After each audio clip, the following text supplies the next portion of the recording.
வணக்கம். தமிழர் சங்கத்தின் செயலாளர் ராஜ்குமார். அமைதியில் முடிந்த ஒரு தந்தையின் நீண்ட தேடல். தானா காசிப்பிள்ளையின் கதை. இலங்கை உள்நாட்டு போரில் இறுதி கட்டத்தில் காணாமலாக்கப்பட்ட ஆயிரக்கணக்கான தமிழ் குழந்தைகளை தேடி வாழ்நாள் முழுவதும் போராடி துயர்மிகு தந்தை தானா காசிப்பிள்ளை அவர்கள் மறைவு தமிழ் மக்களுக்கு பெரும் துயரத்தை ஏற்படுத்தியுள்ளது. காசிப்பிள்ளை அவர்கள் வவுனியா காணாமலாக்கப்பட்டோரின் தாய்மார்களின் இயக்கத்தின் முன்னணி செயற்பாட்டாளரான ஜெயவனிதா அவர்களின் கணவர்.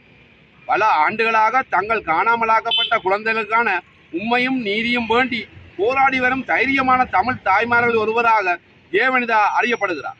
2009ஆம் ஆண்டு போரில் இறுதி கட்டத்தில் அவர்களின் இளம் பெண் மகள் ஜெரோமியை இலங்கை இராணுவம் அழைத்து சென்றது. அந்த நாளிலிருந்து இந்த தம்பதியினர் தங்கள் மகள் எங்கு உள்ளார் என்பதை கூட அறியாமல் வாழ்ந்தனர். 10 ஆண்டுகளுக்கு மேலாக தானா காசிப்பிள்ளை அவர்கள் மனைவி ஜெயவனிதாவுடன் வவுனியா ஏனையின் சாலையில் அமைந்துள்ள போராட்ட கூடத்துக்கு தினமும் வந்து மற்ற காணாமலாக்கப்பட்டோரின் பெற்றோருடன் இணைந்து போராட்டத்தில் கலந்து கொண்டனர். கடும் வெயிலும் மழையிலும் பொருட்படுத்தாமல் தங்கள் குழந்தைகளின் புகைப்படங்களை கையில் ஏந்தி அவர்கள் ஒரே கேள்வியை உலகத்திடம் கேட்டனர்: எங்கள் குழந்தைகள் எங்கே? அவர்களுக்கு என்ன நடந்தது? இன்று தானா காசிப்பிள்ளை அவர்கள் தங்கள் அன்பு மகள் ஜெரோமியின் நிலை என்ன என்பதை அறியாமலே இவ்வுலகை விட்டு சென்றுள்ளார். இது ஒரு குடும்பத்தின் தனிப்பட்ட துயரமானம் மட்டுமல்ல, இது ஒரு பெரிய அநீதியை நினைவூட்டுகிறது. காணாமல் ஆக்கப்பட்டோரின் பெற்றோர் ஒருவர் பின்னொருவர் பதில் இல்லாமல் இந்த உலகை விட்டு செல்கிறார்கள்.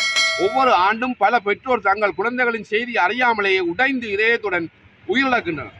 காசிப்பிள்ளை ஜெயவனிதாவும் சந்தித்த இந்த துயரம் காணாமலாக்கப்பட்ட தமிழ் குழந்தைகளை கண்டுபிடிக்கும் முயற்சி இனியும் தாமதிக்க முடியாத ஒன்றாக இருப்பதை நினைவூட்டுகிறது.